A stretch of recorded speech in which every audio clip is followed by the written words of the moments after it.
माता, आपके बगलामुखी अवतार लेने का उद्देश्य मैं समझ गया, किंतु मैं अभी भी ये नहीं समझ सका कि आप सर्वप्रथम माँ मातंगी का स्वरूप धारण कर क्यों प्रकट हुई। उसका क्या रहस्य था माता? गणेश, समय आने पर ही मैं संपूर्ण ज्ञान देती हूँ, सभी रहस्यों को उजागर करती हूँ। और अब समय आ चुका है कि मैं तुम्हें अपने उस रूप की कथा विस्तार से बताऊं, जिसका रहस्य ज्ञात करने के लिए तुम अति इच्छुक हो। माता मातंगी? माता, हम आपके श्रीमुख से माता मातंगी का रहस्य जानकर अत्यंत कृतार्थ होंगे। गणेश, सृष्टि में अब जीवन और मृत्यु का क्रम स्थापित हो गया था। अधर्मियों को, दुष्कर्मियों को उनके जीवन के उपरांत ही उनके कर्मों का दंड मिलने का विधान भी स्थापित हो गया था। सभी प्राणियों को सुपथ पर चलने के लिए प्रेरित करने हेतु संसार में ज्ञान भी स्थापित कर दिया था, किंतु अभी भी मेरा कार्य पूर्ण नहीं हुआ था। किंतु माता, अब आपका क्या कार्य शेष था?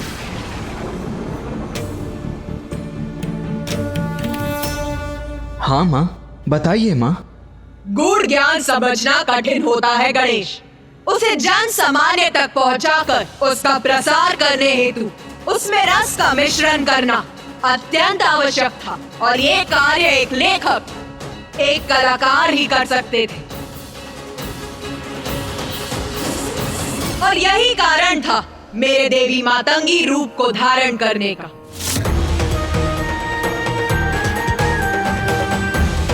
क्योंकि अपने इस रूप में मैं अपने भक्तों के द्वारा संसार में ऐसी और कला आदि का सृजन करती हूँ, जिनसे जुड़कर प्राणी पाप कर्म से दूर रहे और संसार का कर्म निर्बाध रूप से आगे बढ़ता रहे।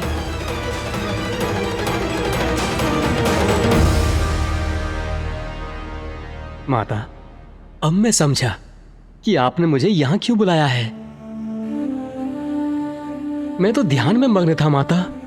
मुझे आभास हुआ कि आप मुझे पुकार रही हैं, और जब आपका स्वर सुनकर मैं यहाँ इस शमशान में खींचा चला आया तो मैं बहुत अचंभित था।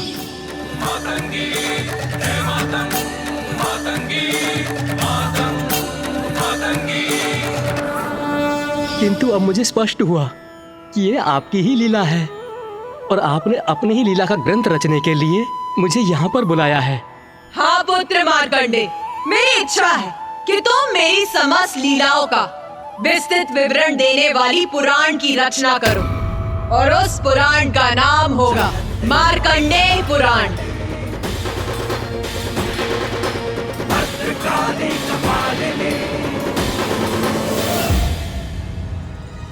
माता, आपने इतना महत्वपूर्ण कार्य सौंपकर मुझे कृतार्थ कर दिया।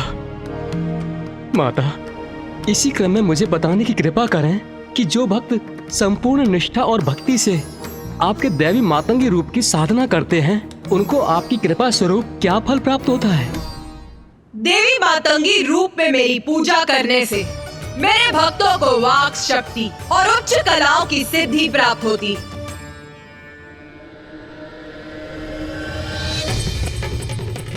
श्यामां शुभ्रां सुबालां त्रिकमलनयनां रत्नसिंहासनस्थां भक्ताभीष्टप्रदात्रीं सुरनिकरकरा सेव्यकञ्जाञ्जुयुग्मां नीलाम्भोजां सुकान्ति निशिचरनिकरा अन्यदावाग्निरूपां पाशं खड्गं चतुर्भिर्वरकमलकैर्खेदकं चाङ्कुशं च। प्रणाम माता।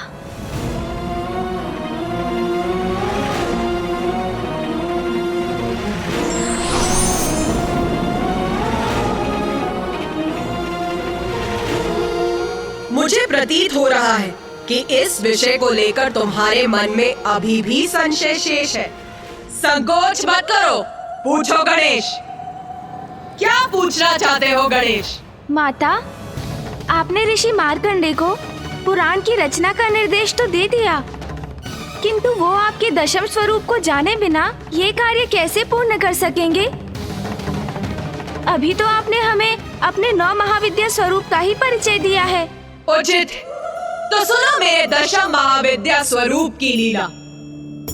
मैंने संपूर्ण सृष्टि का सृजन तो कर दिया था, किंतु अभी भी मेरा कार्य पूर्ण नहीं हुआ था, क्योंकि अभी सृष्टि सभी प्रकार से संपन्न होने के बाद भी श्री के अभाव में अभी भी अपूर्ण थी और संसार में श्री का आविर्भाव हो, इसलिए मैंने अपना दशम स्वरूप देवी कमला के रूप में प्रकट हुई। संसार में श्री का आगमन मेरे देवी कमला रूप के माध्यम से ही हो सकता था, जिसके लिए अब उचित समय आ चुका था। इसीलिए मैंने ऋषि भृगु की पुत्री के रूप में जन्म लेकर संसार में श्री को प्रकट किया। किंतु माता, सृष्टि के लिए श्री इतनी महत्वपूर्ण क्यों है? हाँ माता, ये प्रश्न तो मेरे मन में भी उत्पन्न हो रहा है कि पृथ्वी, अन्य लोक, सूर्य, प्रकृति, जीवन और मृत्यु के साथ तो ज्ञान का महत्व स्पष्ट है, किंतु सृष्टि क्या इतनी सामान्य है कि वो केवल श्री से ही पूर्ण हो सकती है? उत्तम, अति उत्तम प्रश्न पूछा है तुम दोनों ने, जिसका स्पष्ट उत्तर दूंगी। श्री का संबंध मात्र धन संपत्ति से नहीं, उसका अर्थ है सभी प्रकार की समृद्धि, अर्थात उर्वरता, भौतिक और आध्यात्मिक संपदा, ज्ञान, स्वास्थ्य और समूचा कल्याण। मैं समझ गया माता। संपत्ति होने पर भी कोई स्वास्थ्य रहित हो सकता है, धनवान होने पर भी कोई प्रसन्नता से वंचित रह सकता है। श्री का अर्थ है सभी प्रकार की कुशलता और प्रसन्नता, जो सर्वाधिक महत्वपूर्ण है। आप सभी को तो ज्ञात है, शिवाय विष्णु रूपाय, शिवा रूपाय विष्णवे। शिव और विष्णु अभेद, अर्थात दोनों भिन्न भी हैं और दोनों एक भी। इसीलिए समय आने पर ऋषि भृगु ने मेरा विवाह मेरे देवी कमला रूप में महादेव के ही रूप नारायण से किया। किंतु माता, मामा जी की पत्नी तो देवी लक्ष्मी है, तो देवी कमला के रूप में आप उनकी पत्नी कैसे हो सकती हैं? मैं ही शक्ति, मैं ही पार्वती, मैं ही सरस्वती, मैं ही लक्ष्मी, मैं ही महादेव, मैं ही ब्रह्मदेव और मैं ही नारायण हूँ। सभी मुझ में ही है, मुझसे ही है, मेरा ही अंश है। स्मरण करो, सृष्टि का आरंभ मैंने किस प्रकार किया था। दुर्गा क्षमा शिवा धात्री, स्वाहा स्वधा नमोस्तुते। स्वरूपा काली, भवानी भद्रकाली, समस्त त्रिदेव और त्रिदेवियां मुझसे ही उत्पन्न हुए, नारायण और देवी लक्ष्मी भी, क्योंकि देवी लक्ष्मी कमल पुष्प पर वास करती, इसीलिए उनका नाम कमला पड़ा।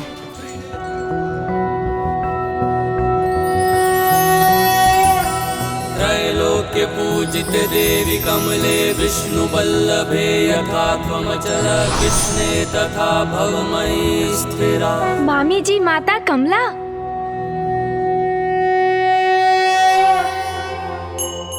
माता, आपके श्री मुख से आपके समस्त महाविद्या के रूपों का विस्तृत वर्णन सुनकर हम कृतार्थ हुए, और अब देवी श्री महालक्ष्मी की कृपा से भी हम लाभान्वित हुए हैं। माता, अब हमें ये भी बताइए कि आपके इस रूप की पूजा करने से आपके भक्तों पर आपकी कृपा किस प्रकार होती है? मेरे अर्थात देवी कमला के रूप में माता संसार की श्री अर्थात देवी लक्ष्मी के रूप में होती हैं, किंतु श्रीहीन होने का अर्थ है कांति से रिक्त होना। श्री के अभाव में सभी धन, संपत्ति, विद्या आदि व्यर्थ है, वे शीघ्र ही नष्ट हो जाते हैं।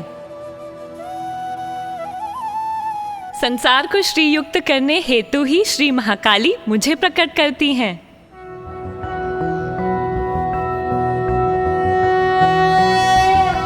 त्रैलोक्य पूजिते देवी कमले विष्णु बल्लभे यथा त्वमचल कृष्णे तथा भवमयी स्थिरा।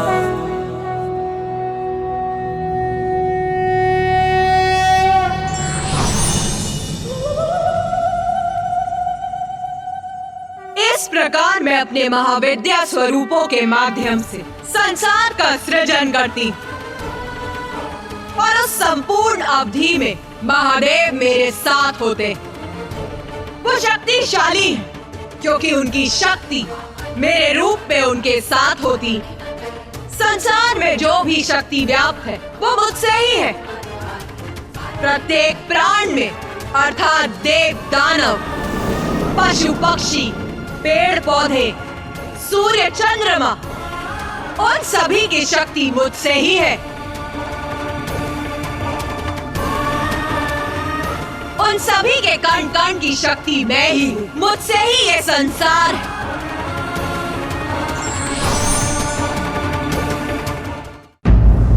माता, संसार का जन्म आपसे और आपके द्वारा ही होता है। आप ही अपने विभिन्न स्वरूपों में संसार का पालन भी करती हैं। आप अपनी सभी संतानों को प्रकृति के माध्यम से जीवन के लिए जो भी आवश्यक है उन्हें उपलब्ध कराती हैं। उनके दोषों के लिए उन्हें दंडित कर उन्हें उचित मार्ग पर लेकर आती हैं।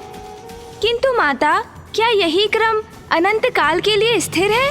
नहीं गणेश, जन्म मुझसे है, पालन मुझसे है, तो सृष्टि का संहार भी तो मुझसे ही है। सृष्टि का संहार माता?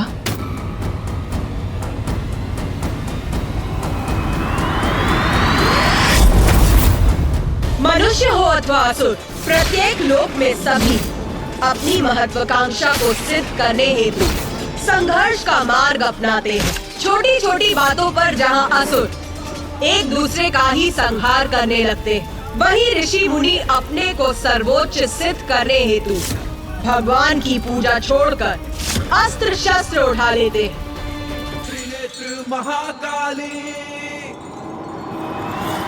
और जब ऐसा समय आरंभ होता तो प्राणियों को सुकर्मों के प्रति सजग करने हेतु मैं खंड प्रलय उत्पन्न कर संपूर्ण जगत को चेतावनी देती। और सर्वप्रथम जो खंड प्रलय मैं उत्पन्न करती वो है सूर्य प्रलय।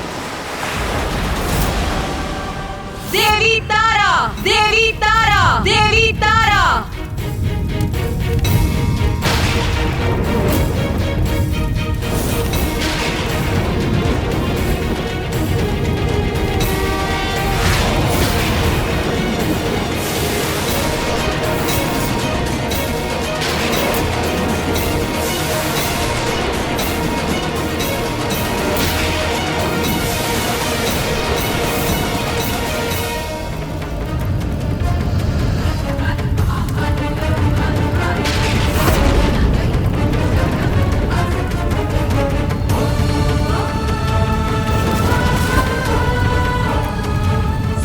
संसार को प्राण शक्ति प्रदान करते हैं, तो उनमें समाहित विषाक्त वायु संसार के जीवों का नाश भी करती। मेरे देवी तारा स्वरूप ने सूर्य को प्रकट किया था और मेरे ही आदेश पर सूर्य प्रलय के समय देवी तारा और भी उग्र हो उठी और तब सभी 12 आदित्य सूर्य प्रकट होते। उन सूर्य की किरणों के प्रचंड ताप और विषैली वायु से मैं संसार के जीवों का नाश भी करती।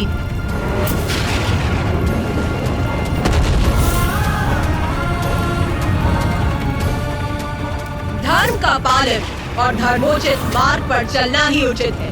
उन्हें ये स्मरण कराने और समझाने हेतु मुझे कभी कभी अकाल जैसी प्राकृतिक आपदाएं उत्पन्न करनी पड़ती हैं।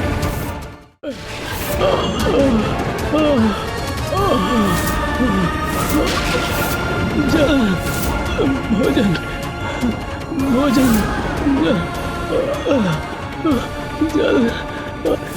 हमें क्षमा कीजिए माता, हमें क्षमा कीजिए माता, हम पर दया कीजिए, हम भक्ति पथ से विमुख हो गए। क्षमा कीजिए माता, हमें क्षमा कीजिए माता, हम पर दया कीजिए, हम भक्ति पथ से विमुख हो गए थे, हमें क्षमा जब कीजिए। इस प्रकार खंड प्रलय को उत्पन्न कर ऐसी चेतावनी भेजती तो सभी सन्मार्ग पर लौटना प्रारंभ कर देते।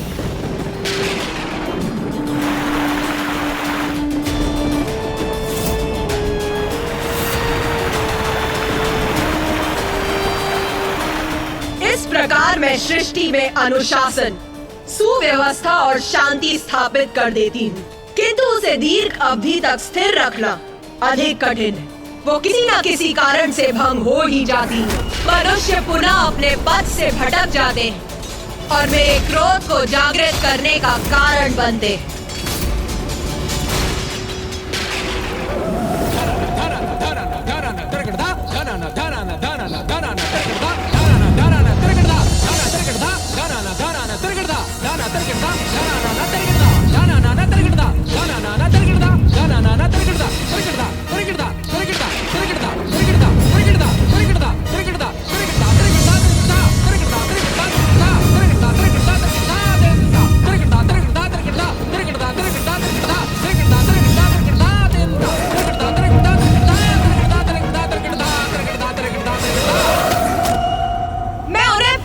एक और खंड प्रलय रूपी चेतावनी देने हेतु उत्पन्न करती जल प्रलय।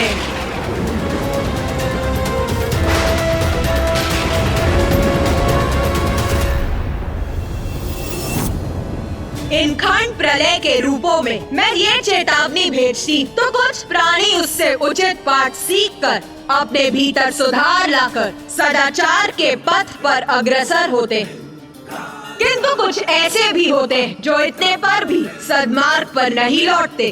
और मेरी इतनी चेतावनियों के बाद भी यदि प्राणियों का आचरण नहीं सुधरता है तो कल पूर्ण होने पर मेरी प्रलय लीला होती, जिसमें पृथ्वी का विनाश आरंभ होता है, प्रकृति का अंत हो जाता है और प्रकृति के बिना पृथ्वी पर जीवन का भी अंत हो जाता है।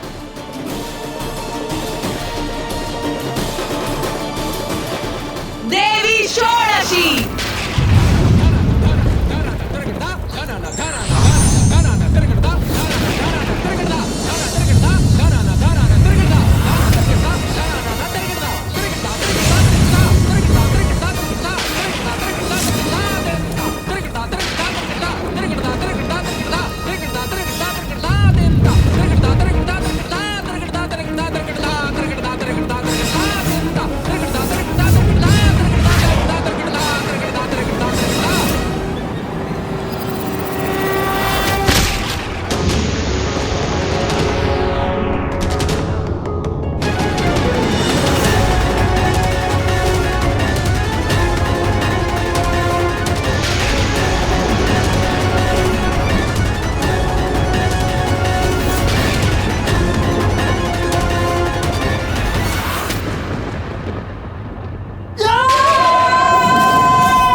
माता, प्रलय में तो सृष्टि पूर्ण रूप से नष्ट हो जाती है, कोई भी शेष नहीं रहता।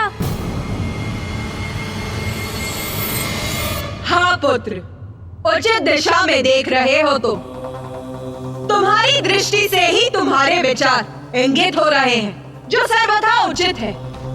एकमात्र पुत्र मार्कंडेय ही है जो सृष्टि के अंत के साक्षी होकर भी जीवित है। क्योंकि माता, ऋषि मार्कंडेय तो चिरंजीवी है। हाँ पुत्र, और पुत्र मार्कंडेय को सृष्टि के अंत के साक्षी बनने के क्रम में कुछ ऐसा भी देखने का सौभाग्य प्राप्त हुआ जिसका अनुपम दिव्य सौंदर्य था। हाँ माता, प्रलय के उपरांत उस अथाह जल के मध्य एक द्वीप पर स्थित रहकर अनेकों वर्षों तक मैं चलायमान रहा, और तब मुझे एक वट का पत्ता दिखाई दिया और उस पत्ते पर प्रभु नारायण अपने शिशु रूप में माता द्वारा सृष्टि के पुनरारंभ की प्रतीक्षा में थे।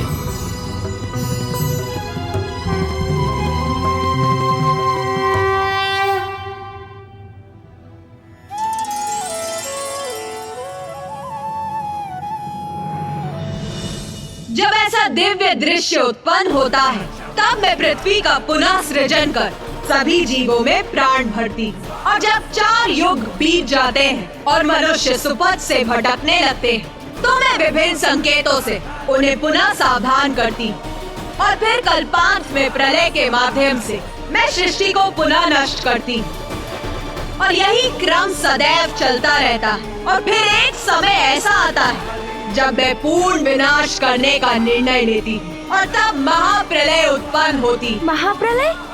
हाँ पुत्र, अभी तो तुमने प्रलय के विषय में सुना, किंतु इससे भी भयंकर और विनाशकारी होती है महाप्रलय, जिससे सभी कुछ नष्ट हो जाता है।